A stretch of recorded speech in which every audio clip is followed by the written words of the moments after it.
આજે તો એવું શું યાદ આવી ગયું, ચાલુ વરસાદે નીકળી ગયા બહાર ને પપ્પાનું મારી દીધું બૂથ. કોકનું ખરાબ કરવામાં આપણને લાગી ગયો બીજાના ખેતરમાં શોખ.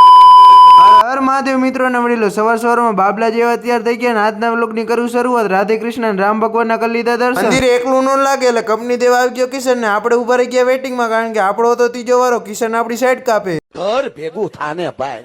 ભક્તિથી કરીને થોડુંક અભ્યાસ તરફ ધ્યાન આપવું પડે એટલે આપણે 2 કલાક કર્યું લેસન ને એક આરે 10 પન્ના ભરી દીધા. જોઈ લ્યો, બહાર હતું વરસાદ જેવું વાતાવરણ ને આપણને ક્યાંક ધનુ લઈને બહાર જવાનું મન થતું એટલે ઘણી મહેનત બહાર કાઢી ધનુ ને બહાર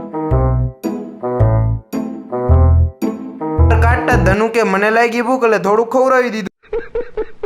ફાઇનલી આપણે વરસાદની વાતો કરતા ને વરસાદ આવતો સાઈડમાં ઉભા રહી ગયા, તોય આપણને હક થતું નહોતું. કાઢી ધનુ ચાલુ, વરસાદે નીકળી ગયા બહાર.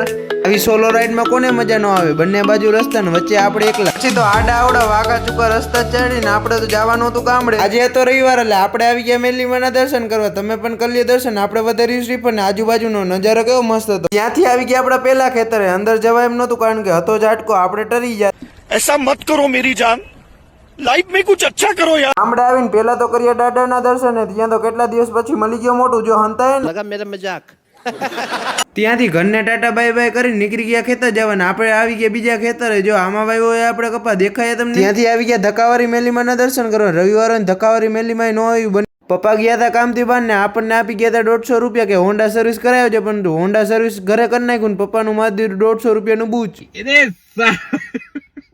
પછી તો પપ્પા આવે એના પેલા કરી નાખી ધનુ ને બાર જેવી તૈયાર. પછી તો રાતે કરવાનું હતું ફરાને. લાગી હતી ભૂખ એટલે બનાવ્યા હતા વાતુના વડા, નાના સાબુદાણાના વડા.